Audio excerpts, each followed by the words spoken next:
Sleepy ka pa. Ay, paano yan papasok tayo sa school? Ay, hindi ka na papasok? Hindi na. Hindi ka na papasok? Hindi ka na papasok? Ay, siya sasabihin ko na lang kay Teacher Ann, hindi ka papasok? No. Pasok ka? Sige. Antok lang. You tell to teacher, good morning, Teacher Annie. Tapos mag-hi ka din sa friends. No, Hi, Mom. friends! Hiya ako. Hiya ka? Ay, bakit ka nahihiya? I want to go home. You want to go home? Ay, siya, hindi na tayo papasok sa school. Me. Ay, hiya ka eh. Hiya ako. Hiya ikaw? Ay, naku naman. Uwi na lang tayo. Hindi na ikaw papasok. Me. You say, hi friends! Hi classmates! Hi Teacher Annie! Good No, morning! Mommy, no. Ano? Hiya ako. Hiya ka? Ay, naku namang hiya na yan.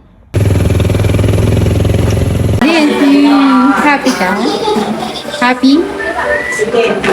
Look at mommy. Babagyan ka namin.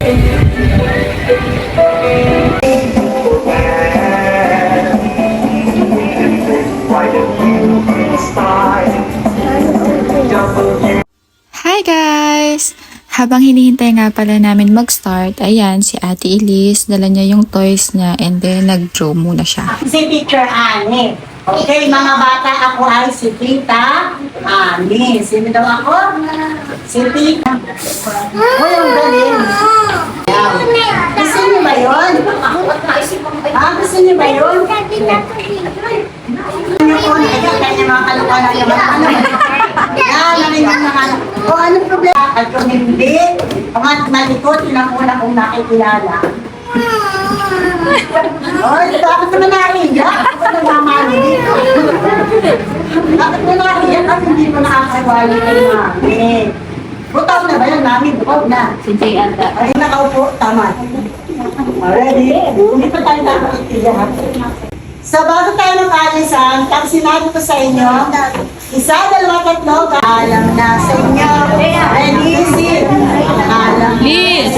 Liz! alam na sa inyo. Sa lunis ang balik. Sa lunis ang balik. Listen, teacher. Alam na sa inyo. Alam na sa inyo. Ayaw mo, malis. Okay. Okay. Uy, kuya. Apir. Apir. Ate! Ate!